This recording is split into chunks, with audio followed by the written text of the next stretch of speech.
2025 সালে পাকিস্তান ও শ্রীলঙ্কার বিপক্ষে টি-20 সিরিজ জিতলেও ওয়েস্ট ইন্ডিজের বিপক্ষে 3-0 হোয়াইট ওয়াশ হয়েছে বাংলাদেশ।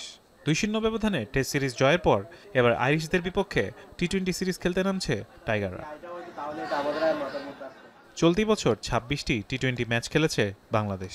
সমান 13 ম্যাচে জয় ও পরাজয় নিয়ে লাল সবুজরা চাইবে আরও কয়েকটি ম্যাচ জিতে বছর শেষ করতে। আয়ারল্যান্ডের বিপক্ষে সিরিজকে বিশ্বকাপের প্রস্তুতি হিসেবে দেখছেন লিটন দাস। ওয়েস্ট ইন্ডিজ সিরিজের ভুলগুলোকে পুনরাবৃত্তি না করে ম্যাচের কঠিন পরিস্থিতিতে নিজেদের সেরা খেলাটা খেলতে চান লিটন। ক্রিকেটিংয়ে কিছু কিছু সিরিজ যায়, যে একটা প্লেয়ারের যে খারাপ যায় তারা আবার বাউন্স ব্যাক করবে এবং আমি হোপফুলি যে তারা এই সিরিজে ঘুরে দাঁড়াবে সবাই।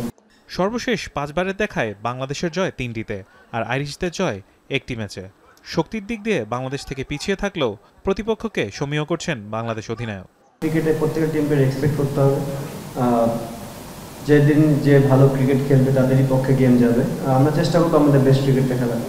বছর জুড়ে সবচেয়ে বেশি রানের ধারায় ছিলেন ওপেনার তানজিদ তামিম।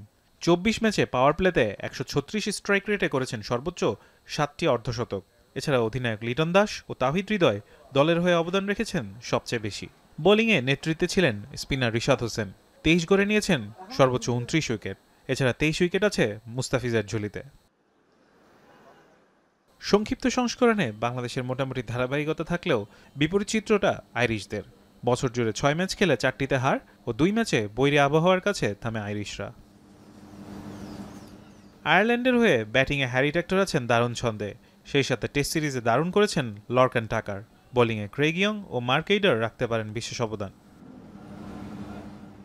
চট্টগ্রামে স্টেডিয়াম বরাবরই ব্যাটিং বান্ধব। এই মাঠে প্রথম ইনিংসে গড় রান 160। আগে ব্যাটিং নামা দলের আছে সর্বোচ্চ 60% ম্যাচ জেতার রেকর্ড। টি-20 সংস্করণে বাংলাদেশের উত্থান পতন থাকলেও বিশ্বকাপের আগে নিজেদের সেরাটা দেওয়ার লক্ষ্যে মাঠে নামবে লিটন বাহিনী। ফারহান ইহসান, এখন।